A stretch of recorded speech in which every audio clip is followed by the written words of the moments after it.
Welcome back to yet another segment of our vet project as a bigger part of our overall pet project. Please welcome back to our show, our vet this week. She's been here once before. This time she's coming a little digitally. Please welcome Dr. Sydney J with the Azalea Animal Hospital. Dr. J, thanks for coming.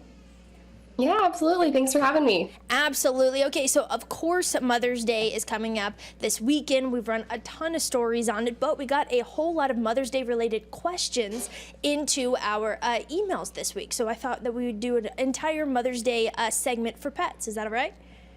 Sounds great. Fantastic. Okay, so the first one, mostly we just kind of want to break down some of the most toxic flowers to our pets, right? Because we get it for our moms, we get it for our wives, so excited, but it could cause some harm to our furry friends. So first of all, let's start with the one that is the most common, lilies. Are they toxic? And if so, what do they present? Yeah, absolutely. So lilies are actually super, super toxic, particularly to cats. I would actually recommend if you have a cat, stay far away from lilies. Even just so much as like sniffing a lily and getting a little of that pollen in their nose can actually induce kidney failure.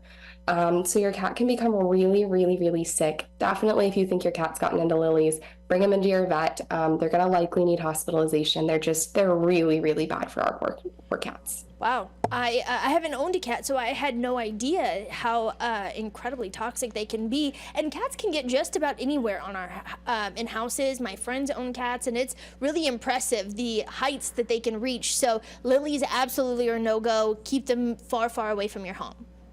Absolutely. Yep. Best recommendation. If you've got a cat, just steer clear. Oh my goodness. Okay, awesome. So let's move on down the list then. I'm so intrigued by that first one. Let's go now to foxgloves. Harmful? Not harmful?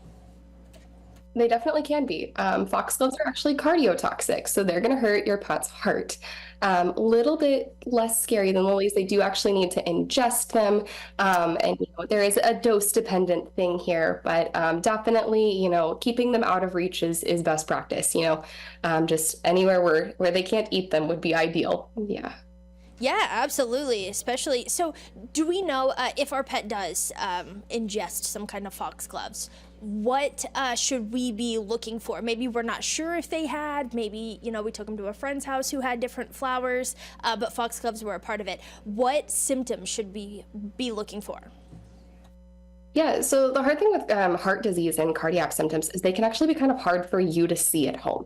A lot of times the heart can be, doing some funky things and your pet's acting kind of normal, maybe just a little bit tired.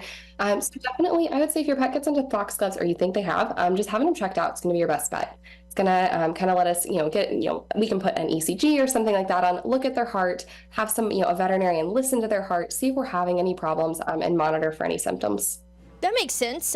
Okay, so better safe than sorry is what we're trying to say here.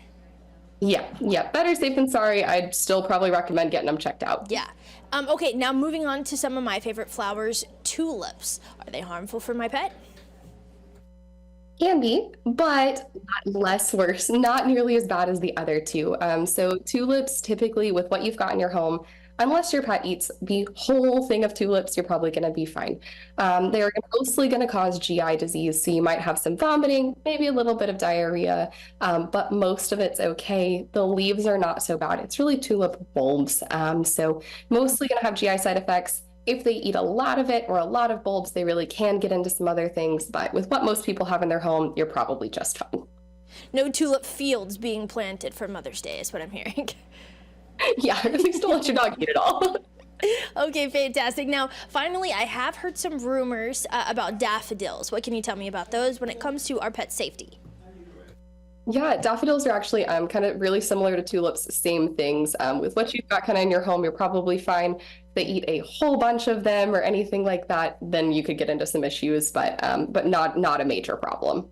Okay, fantastic. Now, of course, these are ways that these are all flowers that we can keep from, planting fields of, or on the more toxic side of it, bringing into our home at all. But what if, we're out and about? We go to the Dallas Arboretum, we go to different places here in East Texas that have a ton of flowers. So what is your best advice on keeping our pets, be it cat or dog, away from these flowers in general? Yeah, so for the most part, your issues are going to be if your pet actually eats the flower. So just sniffing a bush, something like that, probably not going to cause a problem. Your one real exception is kind of cats with lilies, but most cats aren't out traveling different places. So as long as you keep your pet confined, which, good leash etiquette, just keeping your pet confined where it's not out sniffing anything that you don't need it to and kind of just keeping them with you, that's really going to be your best bet. You don't have to worry if, you want to take them shopping with you at Lowe's, those kinds of places where you got a whole bunch of plants. As long as they're not snacking, you should be just fine. Fantastic. Now that we've finished up with flowers, personal question here: chocolates. I know chocolates is a huge Mother's Day treat. Am I right in reading that dark chocolate is worse for dogs than milk chocolate is? And it's all about the amount and exactly how much until we call our vet and say, hey, maybe we should get the pup checked. Yeah, another great question. So chocolate is definitely toxic and a very, very, commonly known one. Yes, dark chocolates are worse. White chocolate, not really a problem. Dark chocolate, baking chocolate, those types of things are when we start to get really worried. Most of the time, milk chocolate's going to be okay. It is a very much body weight dependent thing. So, if your lab gets a Hershey's Kiss, you're going to be okay. But if you get, a smaller pet, even eating some of our dark chocolates can potentially cause a problem. Safest bet, call your vet, tell us what your dog ate, and we'll know how big your dog is. And usually we can give you an idea of, is that going to be a problem? Maybe you should bring him in, or, yep, come on in, we've got an issue here. Makes total sense. All right. Well, Dr. Sydney J, again from the Azalea Animal Hospital, thanks so much for joining us back here on our vet project here on East Texas Now, and we'll talk again soon.